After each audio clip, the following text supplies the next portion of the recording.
Hi everyone, and welcome to part 2 of utilizing technology to support differentiated learning. Previously, in part 1, we talked about flipping the classroom. As we move forward here, we're going to talk about self-instruction and blogging. So let's dive right in. What is our ultimate goal as science teachers? Do we really expect the kids to remember everything they learned in class a few years down the road? Are they going to remember physics, biology, chemistry, earth science, environmental science? Chances are most of that information that we taught them is going to slowly filter out of their long-term memory. Really, though, what's our goal? From my perspective, I want my kids to leave the classroom knowing how to teach themselves, a skill that's going to be so valuable in this dynamic and ever-changing world. And we can build these skills by teaching them, by practicing them throughout the year in our classrooms. One way I do this is with independent units. Provide at least one unit during the year where students are responsible for their own instruction. I do this in both Regents Physics and AP Physics, and we don't start out the first day of the year with this. It's something we build up to by slowly working on these skills. Many times I find that students actually prefer this to the standard instruction.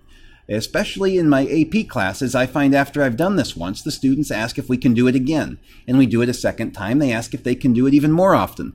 The students say they learn the material better when they do this, and typically I've seen assessment scores actually look better. I've had years where I've taken and done a self-instruction unit, an independent unit, at the same time in one class that I've done a standard unit in the other class. Take the same test at the end of our 2-week unit, and the scores were considerably better, significantly better, in the independent unit classroom. So, what would this look like? Well, in my AP Physics C class, it might be something like the students are assigned to read chapter 25, work through a couple examples in the book, and as they work through those examples, to turn in their work. So they're actively reading as they go through the book, taking notes and doing the problem along with the examples in there. Then they're watching the flipped classroom videos that go along with that, and they already know that that should be an active process, taking notes as they go. We have some homework problems. In this case, in our AP class, we do that through WebAssign. They have some sort of hands-on lab that they're undertaking, perhaps some free response problems, some practice problems they have to work through. And as they work through these, they're not just solving the problems, they have to work on them until they get 100% correct. So I'll have answers out in the classroom. The students are allowed to work on the problems by themselves or in small groups. Then they can come check their answers with the solutions themselves. If they have any mistakes, they can look over the solutions, go back to their desks and keep working on it. And they keep going back and forth until they have those problems mastered. And oftentimes we'll have another activity in there as well. Maybe make your own lab for students, because I believe teaching is a great way to learn something, or something else that's a little more creative as well.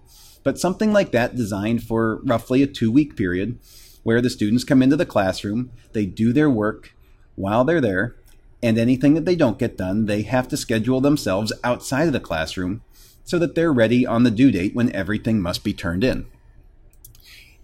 It sounds daunting, but when you look at the reflections from students at the end of the unit, this class teaches you how to learn better than any other class.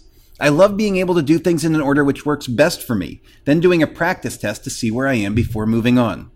It's exactly what we're after. Metacognition. I learned more through this independent assignment than I would have through a week of traditional instruction. Or I could focus on areas of confusion and quickly move through ideas I had a good grasp on. Well, isn't that self-directed differentiation for each student? It's exactly what we're after. Now, we also have students do self-directed reviews as it gets time for working through standardized exams, where the students will take a practice test and they'll assess their skills on various topics. They'll have review activities in multiple formats, and oftentimes they can pick the format that they're most comfortable with for their review activities.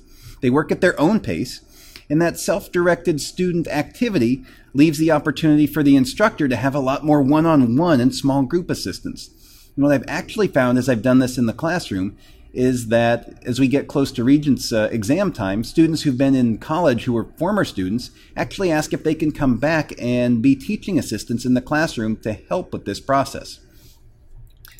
So, to give you an idea, one way to do this, we take an old Regents exam. The students take it for a day or two, 3, maybe 4 class periods. Then they come and they grade the exams themselves. And we have a pre-made diagnostic guide where they fill in which problems they got right and wrong. and it's all designed so that they can calculate what % score they have on each of these major topics. From there, they can take their scores on those topics and figure out where they need the most work.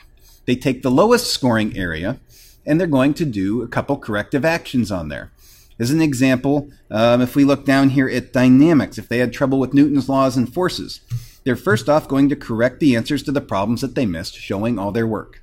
Then they can either read the textbook, chapters 4 or 5, or they can use our review book, chapter 4. We have some online tutorials with an interactive quiz they can use. They have to score better than 85% on that. And we have a practice sheet on Newton's laws, and they can check their answers. The answers are right in that packet. So they're working independently to try and build mastery through each topic. Now, if they had a fairly low score on that section, they need the most work there, so they'll do more corrective actions. If their score was fairly high, they may have fewer corrective actions, and if they're already at a mastery level, they won't do anything. So they're really focusing on the areas where they have the most opportunity for improvement. And that way you get a classroom of students all working on different things, but all targeted toward helping them improve their areas of opportunity the most. So what does this look like? Well, as we do this, we have the students fill out a tracking sheet, one each week, where they'll write their scores on the tests for each unit down the left-hand side, and then they keep track of the corrective actions that they've completed. They initial it, and the instructor initials it. And as they go through this, then you can see how they're building up their scores. We also keep track of the practice exam scores, and what's really fun to watch is over a couple weeks of this, typically we do it for 3 weeks before the Regents exam, over 3 iterations, you watch those scores get higher and higher and higher. That starts to get the kids excited too, to where when I first started doing this, I thought this would bore the kids to tears.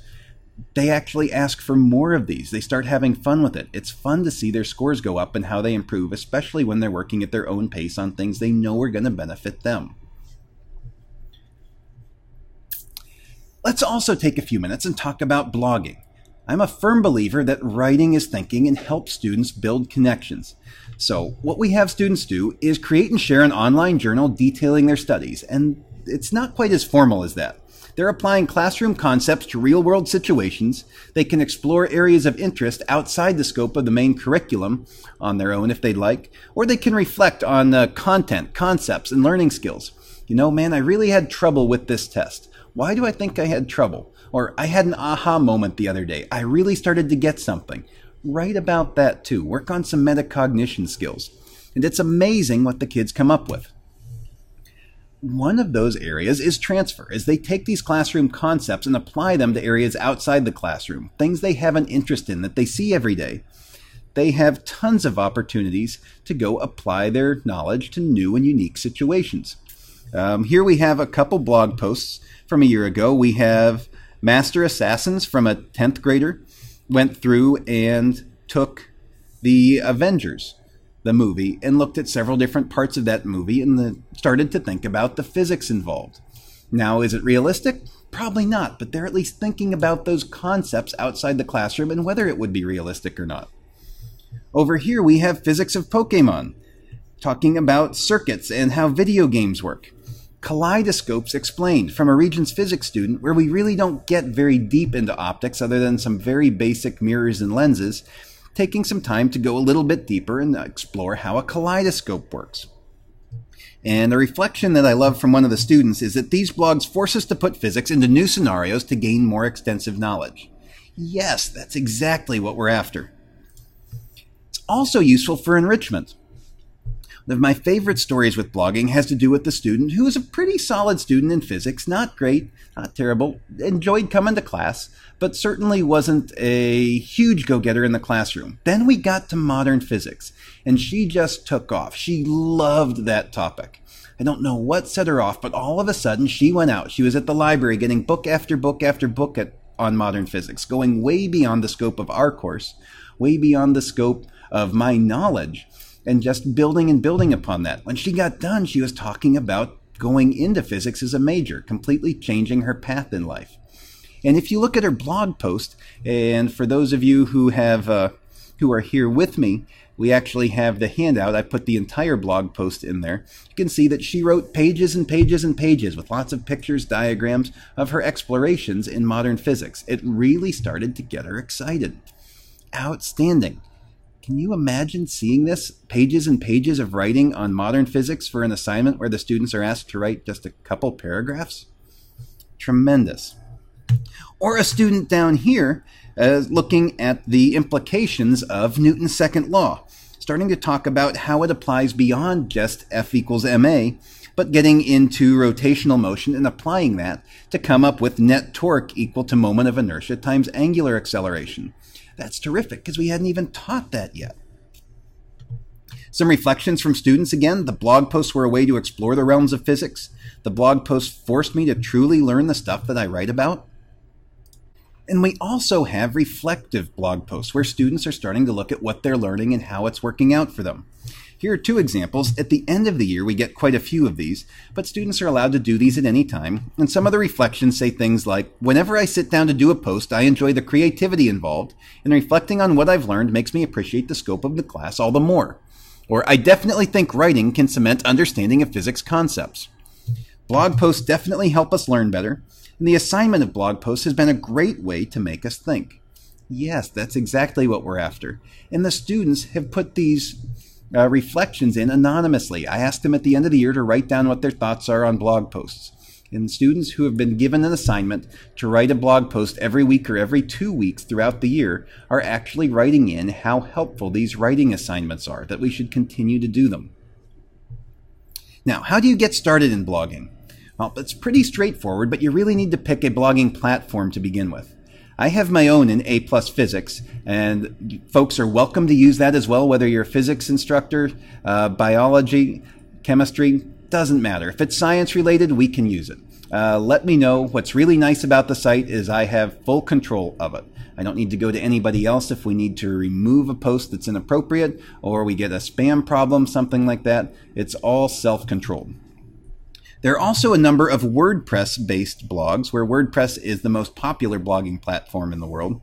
One is called KidBlog. It's free now, but they plan to charge in the future. It's WordPress-based. Another is EduBlogs. The cost there is $40 per year per teacher. Or WordPress.com, you can create free blogs, and then you need to use a plugin called BuddyPress that will allow multiple people to use that blog for students. Slightly more complicated. So a bunch of different options, and there are more well beyond these. These are places I'd recommend to start. If you're interested in A+ Physics, just shoot me an email, and we'll see if we can't get you up and running in no time. So, a lot of information in a short period of time.